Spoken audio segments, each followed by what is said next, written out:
Hello everyone, my name's Martin from the Event Driven Growth podcast, and today I would like to give to you the framework that saved my career, and that is not hyperbole.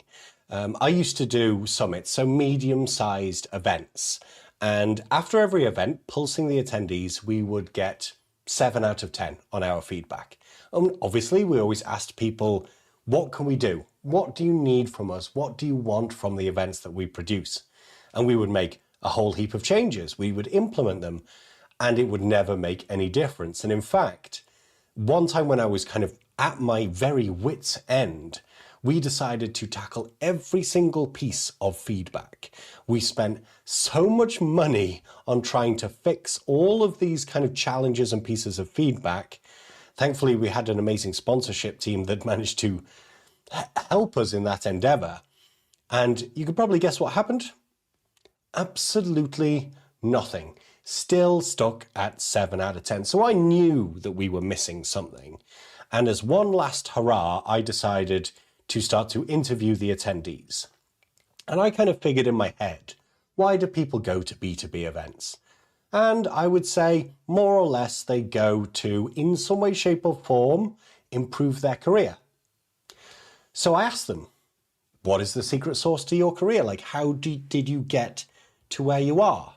And at the heart of every single successful career that I interviewed, bar none, was their friendships.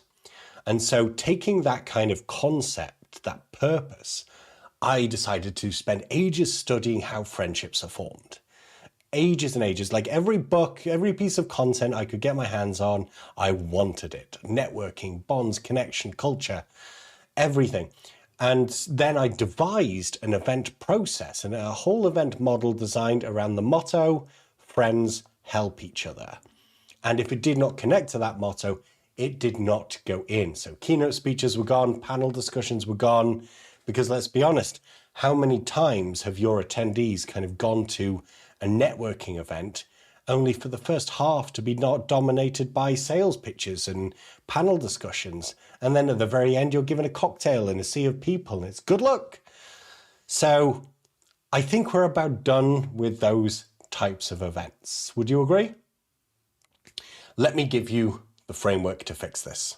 Now, one of the biggest mistakes that I was making, and since I've noticed it, I've started to see it all over the place, you know, when you become aware of something, and that is leaping to format first. And I get it, we're events professionals. Let's be honest, that's where the designing of the event is where the most fun is and the opportunity to be creative. The problem is when you're faced with the ability to do everything, narrowing it down can lead to overwhelm. And to deal with that overwhelm, we start to make assumptions. We start to make assumptions based on our own biases, our own experiences at events. And when we put our own bias on it, we start to slant the program designed for us instead of for our attendees.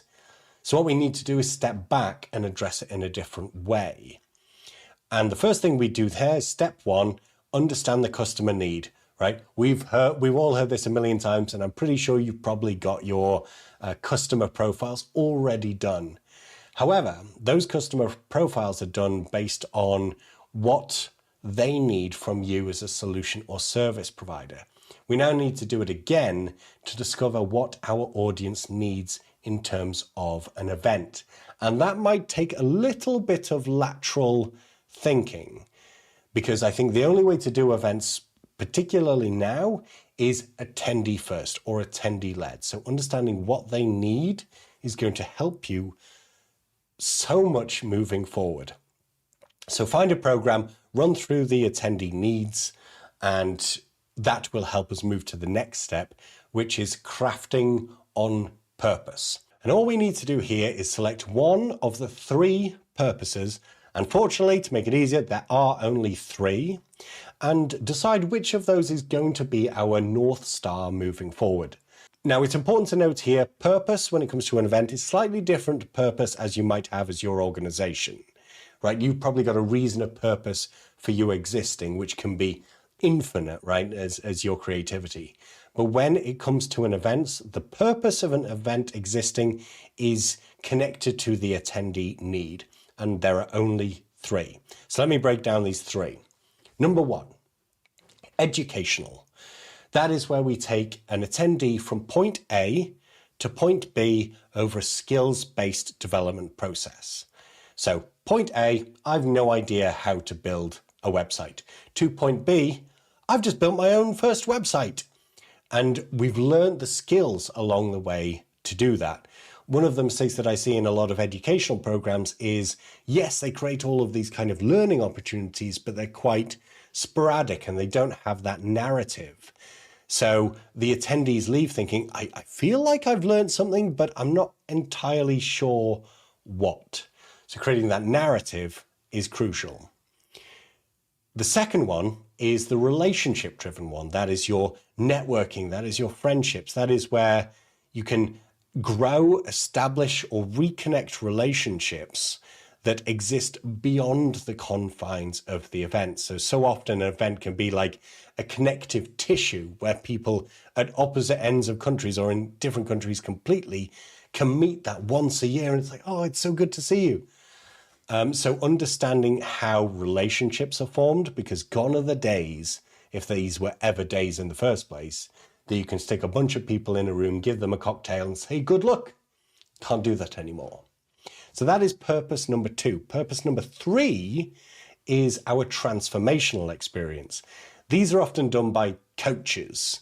Tony Robbins does these a lot. And the idea behind these is to kind of really utilize emotions, heightened emotions, because when we get back to our real life after an incredible experience, where we get all of life's triggers in our head, right? And so often what we've learned, what we've discovered from an event can fall by the wayside, right? As the excitement from the event wanes. So a transformational event is designed to give you that heightened emotion, help you anchor it, so when those triggers start coming at you in real life, you can get past them and continue the transformation that you've had at the experience. So that's the transformational. So recap, customer need, purpose, and then finally, just as a very quick nugget, the event momentum engine. Virtual event, right? This is going to help our audience connect to who we are, get us to know us, get us to like us. And from there, we sell tickets to an in-person event. And regardless of whether you're selling tickets for free or a paid, you have to sell free tickets too, right? Otherwise, the industry standard dropout rate is about 50% right now. So you really want to be able to sell the program. So you sell tickets to your in-person event. At the in-person event, whatever content you're producing, case studies, whether it's talks, panels, whatever it be, you're going to capture that. That becomes content for your next virtual program. So you're able to grow your attendees. And from there, you create a continuous feedback loop of new attendees, engaged attendees, through to customers and case studies that can grow year on year as your organization grows. But that's it from me. My name is Martin Fretwell. Come and find me, the Event Driven Growth Podcast on LinkedIn. Happy to talk about events anytime, any place, because I love this shit.